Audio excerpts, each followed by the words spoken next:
को यहाँ हिंदुस्तान में आए हुए 9.5 तो बरस हो गए हैं और आपका महत्व ये है कि इस दर पे जो भी आता है कभी खाली नहीं जाता है। आपको अपने पीर की तरफ से ये दुआ मिली थी कि यहाँ हिंदू, मुस्लिम, सिख, ईसाई, क्रिश्चियन, पारसी, बुद्धिस्ट कोई भी यहाँ पे इंसानियत का पैगाम लेके जाए। ना कि आप इस्लाम धर्म के लिए आए थे बल्कि इंसानियत का पैगाम लेके आए थे। इंसान बन जाओ, अपने आप धर्म सीख जाओगे।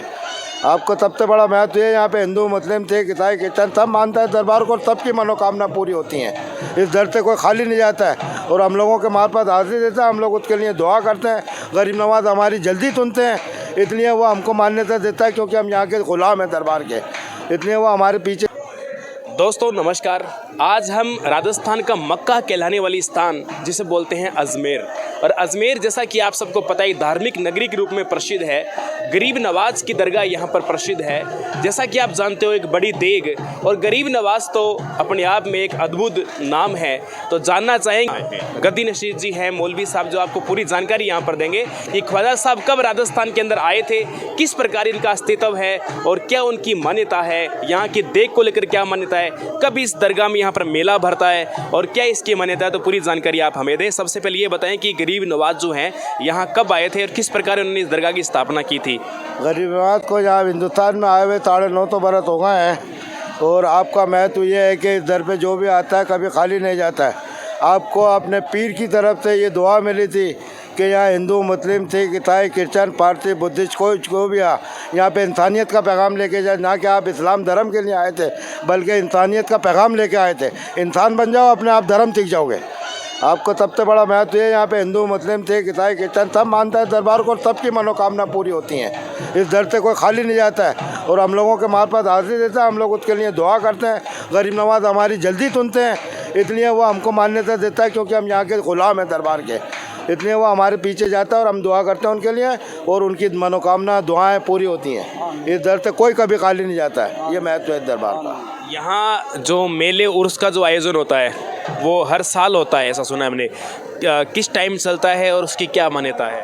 ये उर्दू हिसाब से चांद के एक रजब से और 6 रजब तक चलता है। 6 रजब को आपकी फातिहा होती है, कुल होता है, गुलाब शरीफ पेश होते हैं, संदल पेश होता है, गुतुल होता है। वो उर्स का महत्व ये है कि जब दुनिया से नेक अल्लाह वाले नेक आज भक्त जो अल्लाह के करीब होते हैं वो दुनिया से पर्दा ले लेते हैं और मालिक के पास चले जाते हैं, इसलिए उर्स मनाया जाता है। और 1 तारीख से 6 तारीख तक आपका उर्स मना, 1 रजब से 6 रजब तक उर्दू तारीख से। अब इंग्लिश तारीख हर साल 10 दिन पीछे आ जाती है और आगे हो जाती है। और हमने ये सुना है कि यहाँ एक बहुत बड़ी देग है जिसे हम कढ़ाई बोलते हैं, उसको लेकर भी एक बड़ी मान्यता है कि राजा महाराजाओं के काल से वो चलती आ रही है। उसको क्या ये अकबर बादशाह के जब उसका बच्चा पैदा हुआ था सलीम, तो आगरे से पैदल लेके आया था इस देग को, और इसको बनाने के अंदर 120 मन चावल बनता है, तवा तो मन चावल बनता है, और इसको एक ही टाइम में बनाने के अंदर कम से कम नहीं तो रात भर लगती है। और इस देग का महत्व ये है कि इसमें इतना प्रसाद बनता है कि पूरी दरगाह में इसका प्रसाद बढ़ता है।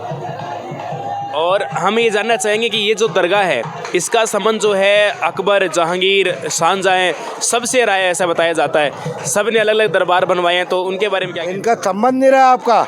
ये लोग जिस तरह आप लोग आते हैं सवाली बन के आए, ये सब लोग जितने भी मुग़ल, अकबर, शाहजहां आप जिनका नाम ले रहे हो, ये सब सवाली बन के आए दरबार में, और इनसे दुआ मांग के। जैसे अकबर फॉर एग्जाम्पल, अकबर यहाँ पे आया था दुआ मांगने कि मेरे लड़का पैदा हो। उसके लड़का पैदा हुआ था तो यहाँ पे देख कर नज़राना पेश किया था उन्होंने। एक मेरा अंतिम सवाल आपसे रहेगा कि ख्वाजा साहब ने कार्य किया, पूरी उनकी मान्यता है, पूरा जगत उनके बारे में जानता है। आज जो हम इस प्रकार का ये यहाँ दरगाह देख रहे हैं, बना हुआ है, पूरा परिसर बना हुआ है, ये किसकी देन है, किसका? ये तो अलग अलग मुग़ल आते रहे, जिसकी जैसे जिसकी शक्ति, जिसकी ताकत, जिसका हैसियत होती रहे, उन्होंने अपनी हैसियत के हिसाब से मुराद मांगा है कि मेरा ये काम हो गया तो ये पेश कर दूँगा। अपने उसने शक्ति के हिसाब से, अपनी ताकत के हिसाब से वो पेश करा। मुग़ल भी आते रहे, बादशाह भी आते रहे, महाराज भी आते रहे, नवाब भी आते रहे। जो जिस तरीके का आदमी आया ना उसी तरीके से पेश करा। इस तरीके से अलग अलग बना हुआ है। शाहजहाँ जैसे बादशाह थे तो उन्होंने मस्जिद बनाई। अब आपकी हैसियत है, आप देख जलाना चाहते हैं, आप एक लिए देख बना देंगे। आपकी हैसियत है, मैं 50,000 का गिलाफ चढ़ाऊँगा, 50,000 का गिलाफ चढ़ाऊँ। ये मान्यता के हिसाब से आए, सब बाबा से भीख मांगना है, बाबा से मुराद मांगना है, ना कि इनसे कोई संबंध था। ये तो सूफी से इनका तो संबंध था हिंदू, मुस्लिम, सिख, ईसाई। तब इंसानियत सीख लो, अपने आप मदद सीख जाओगे।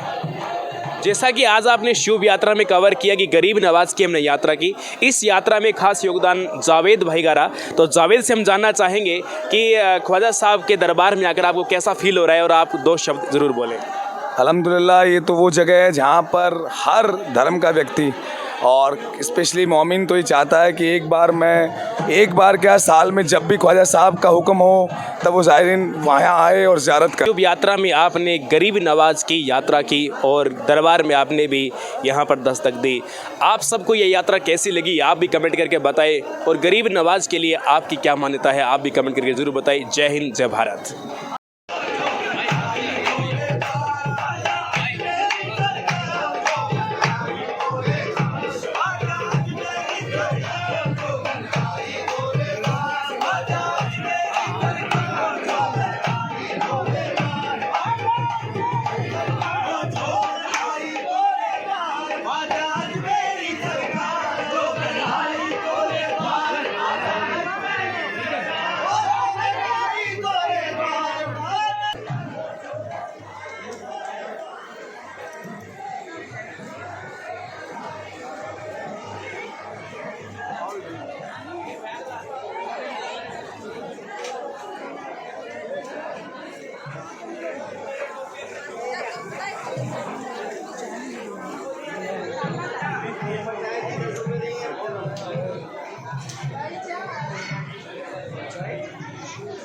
प्याज डालेंगे।